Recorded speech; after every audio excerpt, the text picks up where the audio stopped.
योभन्दा अगाडिको क्लासमा हामीहरूले एकाउन्टिङ फर ओभरहेड कस्टिङको basic concept, accounting for overhead कस्टिङसित जोडिएका फर्मुला एवं फर्मेटहरूको साथसाथै एकाउन्टिङ फर ओभरहेड कस्टिङबाट फाइनल एक्जाममा सोधिएका केही 10 मार्क्सका न्युमेरिकल प्रब्लमलाई सल्भ गर्न सिकेका थियौँ। आजको क्लासमा हामीहरू फेरि एकपटक यही च्याप्टर यानि कि एकाउन्टिङ फर ओभरहेड कस्टिङबाटै फाइनल एक्जाममा सोधिएका अतिरिक्त न्युमेरिकल प्रब्लमलाई सल्भ गरेर यो च्याप्टरलाई अझ विस्तृत रूपमा बुझ्ने कोसिस गर्नेछौँ, जसमा आजको क्लासमा हामीहरू लिनेछौँ 2072 क्वेसन नम्बर 8 को प्रब्लमलाई। क्वेसनमा के भनेको छ भने a manufacturing company has a 2 production department भनेको रहेछ। यहाँनिर जम्मा दुईटा प्रोडक्सन डिपार्टमेन्ट दिएको रहेछ, P1 र P2 हैन, एन्ड 1 सर्भिस डिपार्टमेन्ट भनेर एउटा सर्भिस डिपार्टमेन्ट हामीलाई दिएको रहेछ। अगाडिको क्लासमा पनि हामीहरूले प्रोडक्सन डिपार्टमेन्ट दुईटा भएको, सर्भिस डिपार्टमेन्ट एउटा भएकोको साथसाथै कुनै प्रब्लममा त प्रोडक्सन डिपार्टमेन्ट 3वटा अनि सर्भिस डिपार्टमेन्ट दुईटा भएको पनि हामीले सल्भ गरिसकेका छौँ हैन। कन्सेप्ट सबै अगाडिकै जस्तै हो हैन। यो प्रब्लम बुझ्नका लागि केही गाह्रो हुँदैन। जम्मा दुईटा प्रोडक्सन डिपार्टमेन्ट दिएको रहेछ, P1 and P2, and 1 service department एउटा सर्भिस डिपार्टमेन्ट दिएको रहेछ। Following information are available respect of the 3 department भनेको रहेछ। जम्मा 3वटा डिपार्टमेन्ट, दुईटा प्रोडक्सन डिपार्टमेन्ट एउटा सर्भिस डिपार्टमेन्ट गरेर जम्मा 3वटा डिपार्टमेन्टको इन्फर्मेसन हामीलाई यहाँनिर दिएको रहेछ। र हामीले यहाँनिर बनाउनु पर्ने भनेको सबैभन्दा सुरुमा त ओभरहेड डिस्ट्रिब्युसन समरी नै हो हैन। अगाडिकै क्लासमा हामीले सबै डिस्कस गरिसकेका छौँ। सुरुमा हामीहरू यहाँ सरसरी गइहाल्छौँ ल। ओभरहेड डिस्ट्रिब्युसन समरी एउटा बनाउँछौँ जसमा आइटम अफ ओभरहेड यानि कि उत्पादनको सिलसिलामा अप्रत्यक्ष रूपमा उत्पन्न हुने खर्चहरूको शीर्षकहरूलाई यहाँनिर राख्छौँ, अनि त्यसको बेसिस कुन बेसिस अन्तर्गत ती खर्चहरूलाई राख्ने हो बेसिस छुट्याइदिन्छौँ, अनि त्यो बेसिसको रेसियो निकाल्छौँ, अनि टोटल ओभरहेड कति दिएको छ, अप्रत्यक्ष खर्चहरू जम्मा कति दिएको छ, अनि त्यो खर्चमध्ये प्रोडक्सन डिपार्टमेन्टमा कति हो, सर्भिस डिपार्टमेन्टमा कति हो भनेर छुट्याउने काम हो भनेर हामीले अगाडिकै क्लासमा आखिरी छलफल गरिसकेकै छौँ हैन। अब यो ओभरहेड डिस्ट्रिब्युसन समरी बनाउँदाखेरि सबैभन्दा सुरुमा हामीहरूले डाइरेक्ट जतिलाई लेख्नुपर्छ क्या, यानि कि डाइरेक्ट मेटेरियल, डाइरेक्ट वेजेस अथवा डाइरेक्ट लेबर, अनि डाइरेक्ट एक्सपेन्सेसहरू हो। यस्ता डाइरेक्ट जति पनि एक्सपेन्सेसहरू छन् सबैभन्दा सुरुमा लेख्नुपर्ने हुन्छ। खोजी लेख्नु पर्यो क्या, कहिले माथि दिन्छ, कहिले यहाँनिर तलै पनि इन्फर्मेसन दिएको हुन्छ हामीहरूलाई यो भनेर दिएको हुन्छ हैन। प्रायः चाहिँ यहीँ माथि दिएको हुन्छ यस्तो टेबलमै, यानि कि यस्तो यो जुन दराज जस्तो सेपमा छ नि यहीँनिर दिएको हुन्छ। यहाँनिर दिएको छ नि हामीलाई डाइरेक्ट वेजेस भनेर दिएको रहेछ। सबैभन्दा सुरुमा डाइरेक्ट मेटेरियल, डाइरेक्ट वेजेस अथवा डाइरेक्ट लेबर अनि डाइरेक्ट एक्सपेन्सेसलाई लेख्नु पर्यो क्या। जति पनि डाइरेक्ट एक्सपेन्सेसहरू छन् तिनीहरूलाई लेख्नुपर्ने हुन्छ। यहाँनिर चाहिँ हामीलाई डाइरेक्ट वेजेस मात्रै दिएको रहेछ, अरू डाइरेक्ट मेटेरियल, डाइरेक्ट एक्सपेन्सेसहरू दिएको छैन। त्यही भएर सुरुमा हामीहरू यहाँनिर लेख्छौँ डाइरेक्ट वेजेस भनेर लेख्छौँ। डाइरेक्ट जतिको कहिले पनि बेसिस हुँदैन क्या, त्यो आफैमा एउटा सिङ्गो खर्च हो। त्यही भएर बेसिस यसको हुँदैन, यहाँनिर एक्चुअल भनेर लेखिदिने। अनि जति पनि डाइरेक्ट एक्सपेन्सेसहरू छन्, डाइरेक्ट मेटेरियल, डाइरेक्ट वेजेस अथवा डाइरेक्ट लेबर अनि अदर डाइरेक्ट एक्सपेन्सेसहरू, यिनीहरूको कहिले पनि प्रोडक्सन डिपार्टमेन्टमा लेखिँदैन, किनभने हामीहरूले त उत्पादनको सिलसिलामा देखा परेका सहायक खर्चहरूलाई लेख्दैछौँ नि त। अनि त्यही भएर यो प्रोडक्सन डिपार्टमेन्ट, यो जुन डाइरेक्ट मेटेरियल, डाइरेक्ट वेजेस अनि डाइरेक्ट एक्सपेन्सेसहरू छन् यो चाहिँ प्रत्यक्ष रूपमा लागेका खर्चहरू हुन् क्या प्रोडक्सन डिपार्टमेन्टमा। त्यही भएर यो जति पनि डाइरेक्टहरू छन् त्यसको प्रोडक्सन डिपार्टमेन्टमा लेखिँदैन। जम्मा त्यो डाइरेक्टहरूको चाहिँ सर्भिस डिपार्टमेन्टमा भएको मात्रै एमाउन्ट लेखिन्छ, किनभने सर्भिस डिपार्टमेन्टलाई चाहिँ हामीले सहायक खर्च मान्नुपर्ने हुन्छ क्या, अप्रत्यक्ष खर्च मान्नुपर्ने हुन्छ। डाइरेक्ट वेजेसको यो प्रोडक्सन डिपार्टमेन्ट P1 र P2 को लेखिँदैन। जुन सर्भिस डिपार्टमेन्टमा हामीलाई दिएको छ 10,000 यति नै मात्रै लेखिदिने, सर्भिस डिपार्टमेन्टमा लेखिदिने, अनि त्यहीलाई यहाँनिर ल्याएर टोटलमा पनि लेखिदिने। यहाँ बुझ्नुपर्ने कुरा केही पनि छैन क्या। जति पनि डाइरेक्ट मेटेरियल, डाइरेक्ट वेजेस अथवा डाइरेक्ट लेबर अनि डाइरेक्ट एक्सपेन्सेसहरू छन् त्यसको सर्भिस डिपार्टमेन्टमा मात्रै लेखिदो रहेछ। त्यही सर्भिस डिपार्टमेन्टमा भएको पैसालाई यतापट्टि ल्याएर टोटल गरिदो रहेछ हैन। त्यति बुझ्दाखेरि भइहाल्यो, अरू केही पनि बुझिराख्नु पनि पर्दैन। अब यहाँभन्दा पछाडि अब डाइरेक्ट मेटेरियलहरू त हामीलाई दिएको छैन यो क्वेसनमा, डाइरेक्ट एक्सपेन्सेस पनि दिएको छैन। अब यहाँ हेरौँ त detail of the overhead cost for the period भनेको अब अन्य ओभरहेडहरू उत्पादनको सिलसिलामा देखा परेका अन्य सहायक खर्चहरूमा एउटा रेन्ट दिएको रहेछ, 12,000 दिएको रहेछ हैन। यसरी रेन्ट लेख्ने। अब रेन्ट त अप्रत्यक्ष खर्च हो क्या, सहायक खर्च हो। त्यही भएर यसको बेसिस लेख्नुपर्ने हुन्छ हामीले। रेन्टको बेसिस के को आधारमा रेन्ट तिर्छौँ त, जति एरिया अकुपाइड गरेको छ हामीहरूको फ्याक्ट्रीले अथवा हामीहरूको कम्पनीले त्यही अनुसार हामीले रेन्ट तिर्नुपर्ने हुन्छ। त्यही भएर रेन्टको बेसिस एरिया अकुपाइड भयो। अब एरिया अकुपाइड भइसकेपछि त्यसको रेसियो पनि निकाल्नुपर्छ। रेसियो निकाल्ने तरिका त हामीले अगाडिकै क्लासमा पनि सिकेकै थियौँ हैन। यो दुईटा जिरो हटाइदियो भने 433 रहन्छ, त्यहाँभन्दा सानो क्रम बनाउन सकिँदैन। त्यही भएर 4:3 भइहाल्यो। जम्मा रेन्ट एक्सपेन्सेस कति दिएको छ, 12,000 दिएको छ, 12,000 भइहाल्यो हैन। अब यो 12,000लाई 4, 5, 6, 7, 8, 9, 10, 12,000लाई 10 ले भाग गर्नु पर्यो। यो जति पनि टोटल ओभरहेड क्वेसनमा दिएको छ त्यसलाई यो रेसियोको टोटलले हामीहरू भाग गर्थ्यौँ हैन, त्यही त गर्दै आएका थियौँ। त्यही भएर 12,000लाई 10 ले भाग गर्दा 1200 आउँछ, अनि 1200 × 4 यहाँ लेख्ने, 1200 × 3 यहाँ लेख्ने, 1200 × 3 यहाँ लेख्ने। जुन त्यो 1200 भाग गर्दाखेरि आएको छ त्यसले प्रत्येकलाई गुणा गर्दै हामीले प्रोडक्सन डिपार्टमेन्ट र सर्भिस डिपार्टमेन्टमा बाँड्नु पर्ने हो। अब यसरी नै अर्को हेरौँ त। अर्को दिएको छ सुपरभिजन भनेर दिएको छ। सुपरभिजन गर्नुपर्ने भनेको त हामीहरूको फ्याक्ट्रीमा भएका कर्मचारीहरूलाई हो नि त, कामदारहरूलाई रेखदेख गर्नुपर्ने हो क्या। यसरी काम गर, यो तरिकाबाट काम गर्दा राम्रो हो, अथवा कसैले अल्छी गरिराखेका छन् भने तिनीहरूलाई खबरदारी गर्ने काम त त्यसरी सुपरभाइज गर्ने काम हो क्या, इम्प्लोइहरूलाई गरिन्छ। त्यही भएर सुपरभिजनको कस्ट भनेको नम्बर अफ इम्प्लोइ होला। इम्प्लोइको कस्टमा डिपेन्ड हुन्छ सुपरभिजनको। फ्याक्ट्रीमा जति धेरै इम्प्लोइहरू छन् त्यही अनुसार सुपरभिजन कस्ट पनि धेरै लाग्छ। थोरै इम्प्लोइ 2-3 जना इम्प्लोइ भयो र तिनीहरूलाई रेखदेख गर्नुपर्ने छ भने थोरै सुपरभिजनमा कस्ट आउँछ। त्यही भएर सुपरभिजनको कस्ट नम्बर अफ इम्प्लोइ अथवा नम्बर अफ वर्कर हो क्या। यदि नम्बर अफ इम्प्लोइ र नम्बर अफ वर्कर दिएन भनेदेखि चाहिँ सुपरभिजनलाई डाइरेक्ट वेजेस अथवा डाइरेक्ट लेबरमा राख्नुपर्ने हुन्छ। अहिले सुपरभिजनलाई नम्बर अफ इम्प्लोइमा राख्यो किनभने यहाँनिर हामीलाई नम्बर अफ इम्प्लोइ दिएको छ। अब नम्बर अफ इम्प्लोइ लेखिसकेपछि त्यसको रेसियो पनि निकाल्नु पर्यो। हामीलाई दिएको छ 100, 50 र 30 दिएको छ हैन। 100, 50 र 30 दिएको रहेछ। 0 0 0 काट्यो, 10 5 3 यहाँभन्दा सानो बनाउन सकिँदैन। त्यही भएर 10 5 3 नि हामीहरूको यो रेसियो बनिन्छ। 10:5:3 भइहाल्यो। अब सुपरभिजनको कस्ट हामीलाई जम्मा यहाँनिर कति दिएको छ? 18,000 दिएको छ। यहाँ 18,000 भइहाल्यो। अब यो 18,000लाई यो रेसियोको टोटलले भाग गर्ने। 10 5 ले 15, 15 र 3 ले 18। 18,000लाई 18 ले भाग गर्दाखेरि 1,000 आउँछ।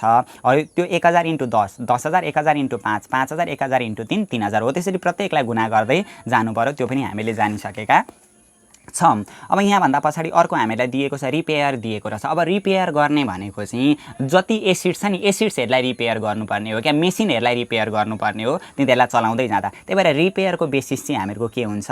भ्यालु अफ प्लान्ट अथवा भ्यालु अफ एसिड्स हुन्छ क्या। अब कहिलेकाहीँ चाहिँ नि यो रिपेयर हामीलाई क्वेसनमा रिपेयर एन्ड मेन्टेनेन्स दियो भने चाहिँ मेसिन कति घन्टा चल्यो त्यो चलेको घन्टाको आधारमा पनि रिपेयर गर्न सकिन्छ क्या। त्यही भएर यो रिपेयर एन्ड मेन्टेनेन्स अथवा रिपेयरको बेसिस चाहिँ हामीहरूको भ्यालु अफ एसिड्स पनि हुन्छ किनभने एसिड्सको रिपेयर गर्ने भएको कारणले गर्दा यसको बेसिस भ्यालु अफ एसिड्स पनि हुन्छ अथवा भ्यालु अफ प्लान्टहरू अथवा भ्यालु अफ मेसिनहरू पनि हुन्छ किनभने एसिड्सहरूकै रिपेयर गर्ने हो। अथवा कहिलेकाहीँ हामीलाई भ्यालु अफ यसरी प्लान्ट भ्यालु अफ मेसिन दिएन भने मेसिन आवर क्या, मेसिन आवर कति घन्टा चलेको छ त हो त्यो चलेको घन्टाको आधारमा रिपेयर गर्ने भएको कारणले गर्दाखेरि रिपेयरलाई चाहिँ मेसिन आवरमा पनि राखिन्छ। र हामीले मेन एक्जाममा गर्नुपर्ने भनेको चाहिँ यदि रिपेयर मात्रै आएको छ भनेदेखि चाहिँ क्वेसनमा जे इन्फर्मेसन दिए पनि भ्यालु अफ एसिड्स दियो भनेदेखि त्यही भ्यालु अफ एसिड्समा राखिदिने। भ्यालु अफ एसिड्सको मतलब भ्यालु अफ प्लान्टहरू भ्यालु अफ मेसिनरीहरू हो होइन। यति बुझौँ न, रिपेयर भनेको छ भने त्यसलाई भ्यालु अफ प्लान्ट अन्तर्गत राखिदिने अथवा भ्यालु अफ मेसिन अथवा भ्यालु अफ फर्निचर यस्तो जुन फिक्स एसिड्सहरू दिएको हुन्छ नि त्यसको बेसिसमा राखिदिने। तर रिपेयर एन्ड मेन्टेनेन्स भनौँ भने चाहिँ त्यसलाई चाहिँ प्रायः मेसिन आवरमा राखिन्छ ल।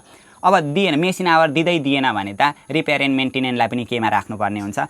भ्यालु अफ प्लान्टमै राख्नुपर्ने हुन्छ, भ्यालु अफ मेसिनमै राख्नुपर्ने हुन्छ। त्यति नै हो ल। यो रिपेयर केमा हुँदो रहेछ? Value of plant. जति पनि हामीहरूको एसिड्सको भ्यालु छ हो त्यसको आधारमा हामीले रिपेयर काट्नु पर्दो रहेछ। त्यही भएर रिपेयर हेरौँ त भ्यालु अफ प्लान्ट भइहाल्यो। अब यो भ्यालु अफ प्लान्टको रेसियो निकाल्नु पर्यो। भ्यालु अफ प्लान्टको रेसियो निकाल्नका लागि हामीलाई 70, 50 र 30 दिएको छ। सबै 0 हटाइदिँदाखेरि 7, 5 र 3 आउँछ। त्यही हामीहरूको 7, 5 र 3 रेसियो बनिहाल्यो। रिपेयर हामीलाई कति दिएको छ त? यहाँनिर जम्मा 1500 दिएको छ। त्यही भएर 1500 डिभाइड बाई 7, 5 ले 12, 13, 14, 15। 1500लाई 15 ले भाग गर्दाखेरि 100 आउँछ होला। 100 × 7 700, 100 × 5 500, 100 × 3 300 भइहाल्यो। यति गरेर यो पनि सकिहाल्यो। रिपेयरदेखि पछाडि डिप्रिसिएसन। डिप्रिसिएसन के को काटिन्छ त? वर्करहरूको डिप्रिसिएसन त काटिँदैन, युनिटको डिप्रिसिएसन त काटिँदैन। डिप्रिसिएसन भनेको फेरि भ्यालु अफ प्लान्टकै काटिन्छ क्या, एसिड्सहरूकै डिप्रिसिएसन त काटिने हो। त्यही भएर डिप्रिसिएसनको बेसिस पनि के हुँदो रहेछ? भ्यालु अफ प्लान्ट अथवा भ्यालु अफ फर्निचर अथवा भ्यालु अफ मेसिनै हुँदो रहेछ। अब यसको भ्यालु अफ प्लान्टको त अघि रेसियो हामीले निकालेको छ त्यही भइहाल्यो। अब डिप्रिसिएसन जम्मा कति दिएको छ त? हामीलाई यहाँनिर डिप्रिसिएसन 15,000 दिएको छ। त्यही भएर यो 15,000लाई 7, 5 ले 12, 13, 14, 15, 15 ले नै भाग गरिदिने क्या। यो रेसियोको टोटल निकाल्ने। त्यही भएर त्यही टोटलले यसलाई भाग गरिदिने। 15,000लाई 15 ले भाग गर्दाखेरि 1,000 आउँछ। 1,000 × 7 7,000, 1,000 × 5 5,000, 1,000 × 3 3,000 भाग गर्दाखेरि जति आएको छ त्यसैले यो प्रत्येकलाई गुणा गर्दै गर्दै उतापट्टि बाँडफाँड गर्नुपर्छ प्रोडक्सन डिपार्टमेन्ट र सर्भिस डिपार्टमेन्टमा।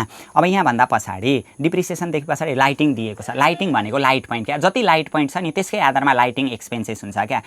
लाइटमा खर्च हुने हुन्छ होइन, इलेक्ट्रिसिटीमा खर्च हुने हुन्छ। त्यही भएर यो लाइटिङ भनेको नम्बर अफ लाइट पोइन्ट हुन्छ।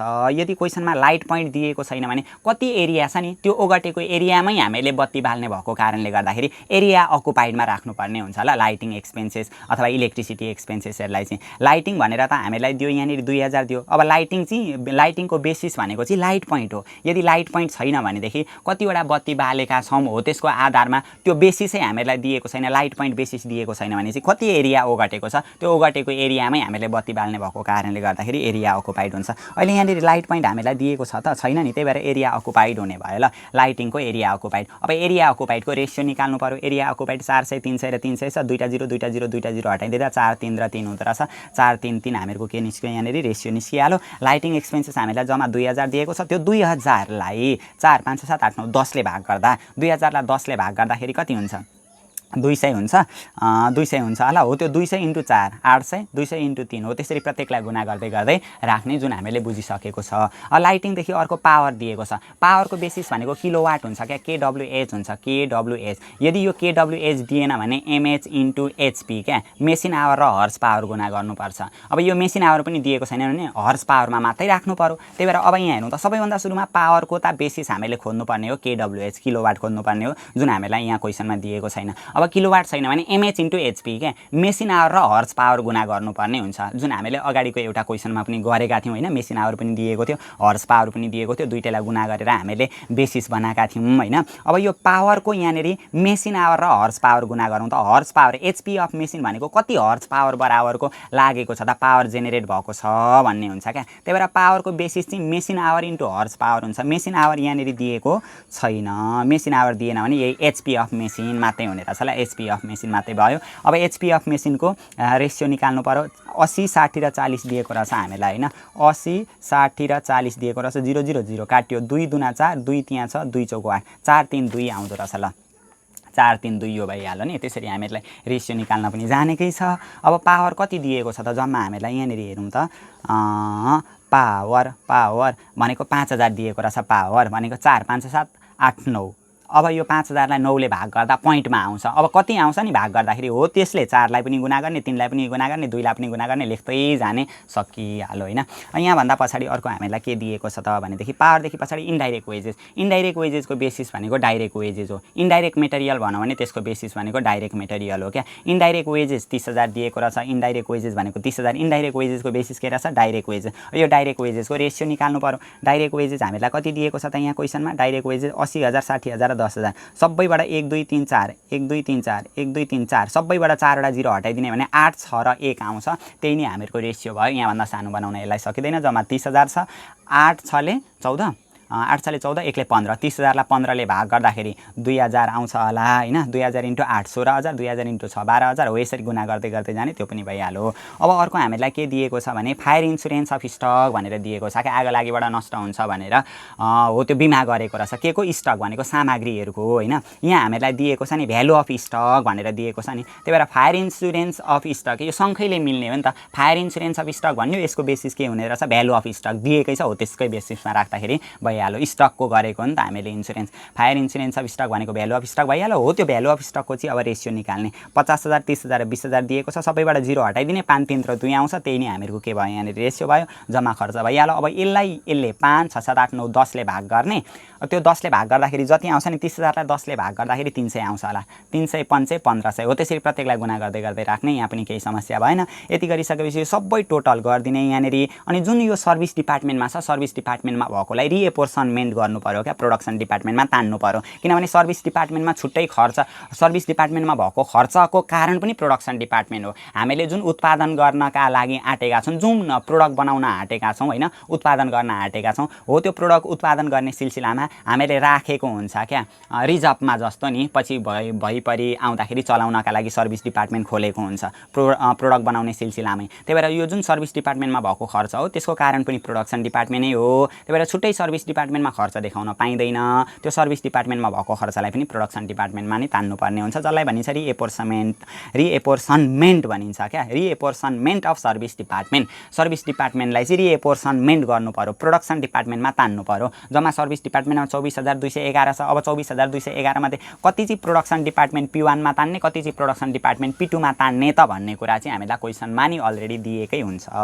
यहाँ भनेको हुन्छ सर्भिस प्रोभाइडेड भनेको छ नि। सर्भिस प्रोभाइडेड डिभाइडेड चाहिँ 60 र 40 जुन सर्भिसमा हामीहरूको आएको एक्सपेन्सेस छ त्यसको 60% P1 मा तान्ने 40% P2 मा तान्ने। अब यसलाई रेसियोमा कन्भर्ट गर्दा पनि भयो क्या 60 र 40 दिएको छ नि 60 र 40 दिएको छ 0 0 काट्यो 2 दुना 4 2 त्यहाँ छ 3:2 बनाउँदा पनि भयो अथवा 60% र 40% लेख्दा पनि भयो। रिएपोर्सनमेन्ट अफ सर्भिस डिपार्टमेन्ट भनेको चाहिँ यो क्वेसनमा दिएकै हुन्छ त्यही भएर गिभन लेख्यो 60% र 40%। के को 60% जुन हामीलाई यहाँनिर दिएको छ नि सर्भिस डिपार्टमेन्टमा 24211 24211 को 60% गर्ने यहाँ राख्ने अनि 24211 को 40% गर्ने यहाँ राख्ने। त्यति गरिसकेपछि यो सर्भिस डिपार्टमेन्टको यता तान्नी सक्यो भनेदेखि त्यो सर्भिस डिपार्टमेन्टमा अब रहेन त्यही भएर घटाएर देखाउने। अब यो जोड्दाखेरि के आउँछ टोटल ओभरहेड आउँछ। अघि चाहिँ टोटल मात्रै आएको थियो अब यो सर्भिस डिपार्टमेन्टकोलाई प्रोडक्सन डिपार्टमेन्टमा तानिसकेपछि के आउँदो रहेछ टोटल ओभरहेड आउँदो रहेछ। अब टोटल ओभरहेड निकालिसकेपछि यो त distribution of overhead cost into different department भनेको डिस्ट्रिब्युसन गर्यौँ हामीले वितरण गर्यौँ क्या जति पनि कस्टहरू छन् जति पनि ओभरहेडहरू छन् त्यसलाई प्रोडक्सन डिपार्टमेन्ट र सर्भिस डिपार्टमेन्टमा हामीले बाँडफाँड गर्यौँ।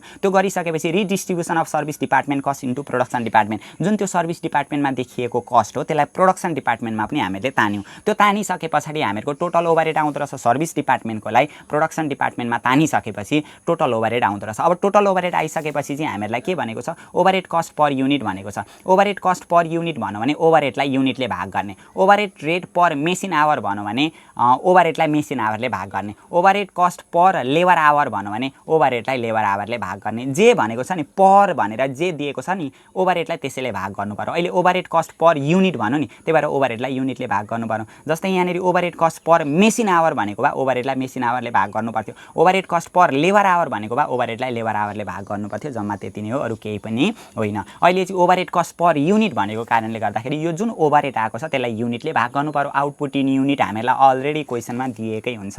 आउटपुट इन युनिट भनेर 20,000 र 10,000 दिएको छ त्यही इन्फर्मेसन ल्याउने। ओभरहेड रेट पर युनिट भनेको कारणले ओभरहेडलाई युनिटले भाग गर्ने। यो जुन ओभरहेड आएको छ त्यसलाई युनिटले भाग गर्ने यहाँ ट्यासक्क लेखिदिने ओभरहेडलाई युनिटले भाग गर्ने लेखिदिने। यो जुन ओभरहेड रेट पर युनिट कसरी निकालिँदो रहेछ टोटल ओभरहेडलाई आउटपुट इन युनिटले भाग गरेर निकालिँदो रहेछ। यसरी हामीले यो क्वेसन पनि सक्यौँ होइन। अब यसरी नै हामीहरू अर्को क्वेसनमा पनि जान्छौँ ल। त्यस्तै खालको इन्फर्मेसन दिएकै छ होइन 2072